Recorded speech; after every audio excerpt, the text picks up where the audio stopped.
আমার আজকের এই রেসিপিটা তাদের জন্য যারা গরুর জিহব্বা খেতে পছন্দ করেন। কিভাবে জিহব্বা পরিষ্কার করে রান্না করতে হয় তার A to Z আমি এই ভিডিওর মাধ্যমে আপনাদের সাথে শেয়ার করব। আপনারা ফার্স্ট টু লাস্ট দেখলে আশা করি আর কোনো প্রকার প্রশ্নই থাকবে না। তো আসসালামু আলাইকুম সবাইকে, welcome back to my cooking channel ঘরোয়া রান্না। ঘরোয়া রান্নার আজকের আয়োজনে রয়েছে জিহব্বা পরিষ্কার করার প্রসেস এবং এর রেসিপি। তো এখানে একটি গরুর জিহব্বা নিয়ে নিয়েছি, আর এই গরুর জিহব্বাটি কিন্তু সাইজে অনেক বড়। এর ওজন কতটুকু তা আমার জানা নেই।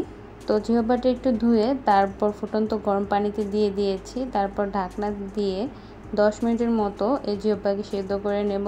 এক পিঠ হলে আমি উল্টিয়ে পাল্টিয়ে দেব যাতে অপর পিঠও ভালো মতো হতে পারে। এভাবে করে কিন্তু 10 থেকে 12 মিনিটের মতো সেদ্ধ করলেই হবে।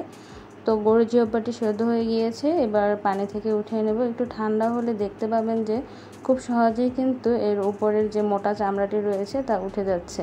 তো আমি বটির সাহায্যেই এই চামড়াগুলোকে এভাবে করে উঠিয়ে নেব, আর বটির সাহায্যে উঠালে কিন্তু একটু তাড়াতাড়ি হয়। তো আপনারা দেখতেই পাচ্ছেন যে এখানে কিন্তু কোনো প্রকার বেকিং পাউডার বা বেকিং সোডা, লেবু, টমেটো কিছুরই দরকার হয়নি। জাস্ট গরম পানিতে আমি 10 থেকে 12 মিনিট সেদ্ধ করে নিয়েছি, তাতেই হয়ে গিয়েছে।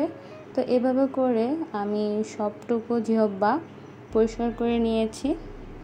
ছোট ছোট করে কেটে তারপর পরিষ্কার করলে মনে হয় যে একটু তাড়াতাড়ি হয়। তো জিহব্বাগুলো উপরে চামড়া পরিষ্কার করে নেওয়ার পর এবার ছোট ছোট করে কেটে নিতে। আপনারা আপনাদের ইচ্ছে অনুযায়ী বড় বা ছোট করেও কেটে নিতে পারেন, কিন্তু আমার কাছে মনে হয় যে ছোট করে কেটে নিলে বেশি ভালো হয়।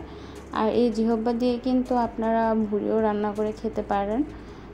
তো জিহব্বাগুলো কাটা হয়ে গিয়েছে, তো দেখতেই পারছেন কত সুন্দর দেখা যাচ্ছে, আর বোঝাই যাচ্ছে না যে এটা গরু জিহব্বা। তো এবার এই গরু জিহব্বাগুলোকে আমি ভালো করে ধুয়ে তারপর রান্নার জন্য নিয়ে নিয়েছি। এখানে আমি অর্ধেকটা পরিমাণ নিয়েছি, আর কিছু চর্বি নিয়েছি এই জিহব্বার সাথে দেওয়ার জন্য। তো রান্নার জন্য একটি কড়াইতে আমি দিয়ে দেবো সরিষার তেল। যেহেতু আমি রান্নায় সরিষার তেল ব্যবহার করি সেখানে সরিষার তেলই দিয়েছি। আপনারা চাইলে কিন্তু সয়াবিন তেল দিয়েও রান্না করতে পারেন। সাথে দিয়ে দিচ্ছি গোটা গরম মশলা, এলাচ, দারচিনি, তেজপাতা এবং লবঙ্গ। সাথে দিয়ে দিয়েছি প্রায় হাফ কাপের মতো পেঁয়াজ কুচি। এবার পেঁয়াজ কুচিগুলো তেলের মধ্যে খুব ভালো করে ভেজে নেব। একদম বাদামি কালার হয়ে আসলে এর মধ্যে দিয়ে দেবো 1.5 চা চামচ পরিমাণ রসুন বাটা এবং 1 চা চামচ পরিমাণ আদা বাটা। আদা এবং রসুনকে তেলের মধ্যে একটু ভেজে নিয়ে তার মধ্যে দিয়ে দেবো পানি দেওয়ার পর এর মধ্যে দিয়েছি গুঁড়ো মশলা। এখানে 1 চা চামচ পরিমাণ মরিচ গুঁড়ো, হাফ চা চামচ পরিমাণ হলুদ গুঁড়ো, স্বাদ মতো লবণ এবং 1 চা চামচ পরিমাণ জিরে গুঁড়ো দিয়ে দিয়েছি। যেহেতু আমি রান্নায় ধনিয়া গুঁড়ো খাই না, সেহেতু এক্ষেত্রে আমি ধনিয়া গুঁড়ো দেইনি। আপনারা চাইলে কিন্তু ধনিয়া গুঁড়ো দিতে পারেন। এবার খুব ভালো করে মশলাগুলো কষিয়ে নিয়ে এর মধ্যে দিয়ে দিচ্ছি প্রসেস করে নেওয়া জিহব্বা এবং চর্বিগুলোকে।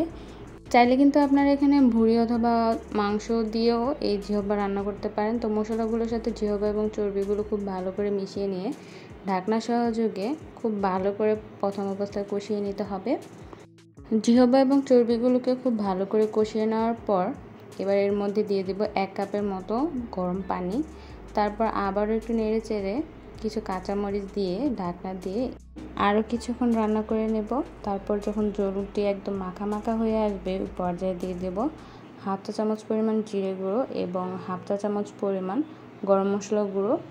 তো এবার একটু নেড়ে চেড়ে কিন্তু এই ভুনাটি নামিয়ে নিলেই হবে। তো আশা করি এইভাবে গরুর জিহব্বা প্রসেস করে রান্না করলে আর কোনোই সমস্যা থাকবে না। তো আজকের এই রেসিপিটি ভালো লাগলে অবশ্যই আমার ভিডিওতে লাইক দিয়ে আমার পাশে থাকবেন। সবাই ভালো থাকবেন। আল্লাহ হাফিজ।